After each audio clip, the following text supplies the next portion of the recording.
નમસ્કાર દર્શક મિત્રો, આગામી સમયમાં આવી રહેલા પવિત્ર તહેવારો એટલે કે કૃષ્ણ જન્માષ્ટમી અને ઈદે મિલાદની ઉજવણી સમગ્ર રાજ્યમાં ભાઈચારા અને શાંતિપૂર્ણ માહોલમાં થાય તે માટે પોલીસ તંત્ર દ્વારા તૈયારીઓ શરૂ કરી દેવામાં આવી છે। સંદર્ભે અમરેલી જિલ્લાના બક્ષરા ખાતે એક મહત્વપૂર્ણ શાંતિ સમિતિની બેઠકનું આયોજન કરવામાં આવ્યું હતું। બક્ષરા પોલીસ સ્ટેશન ખાતે પીઆઈ વીકે ગોલવેલકરના અધ્યક્ષસ્થાને શાંતિ સમિતિની બેઠક યોજાઈ હતી। આ બેઠકમાં બક્ષરા શહેરના હિન્દુ અને મુસ્લિમ સમાજના અગ્રણી વેપારીઓ તેમજ સ્થાનિક આગેવાનો મોટી સંખ્યામાં ઉપસ્થિત રહ્યા હતા। બેઠકનો મુખ્ય હેતુ જન્માષ્ટમી એટલે કે શ્રી કૃષ્ણ જન્મોત્સવ અને ઈદે મિલાદ બંને પર્વોની ઉજવણી પ્રેમ, સદભાવના અને કોમી એકતાના વાતાવરણમાં થાય તે સુનિશ્ચિત કરવાનો હતો।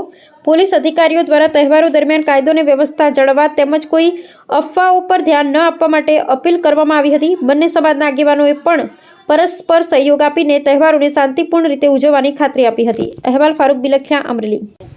આપણા કોઈ પણ તહેવાર હિન્દુ મુસ્લિમના કે આ ઈદને લગત એણે જો પબ્લિકનો એક પણ તહેવાર બગાડ્યો, એના તમામ તહેવાર હું બગાડીશ અને એક પણ તહેવાર હું અહીંયા વિસ્તારમાં મનાવવા નહીં દઉં। એટલે તમારા વતી આ મેસેજ આપ પાસ કરજો। જે પણ અસામાજિક તત્વો છે ઈદે મિલાદ ને જન્માષ્ટમી તહેવારને હિસાબે હિન્દુ મુસ્લિમ એકતાનો પ્રતિજ્ઞા અનુરૂપે મિટિંગનું આયોજન કરેલું છે પોલીસ સ્ટેશન પર।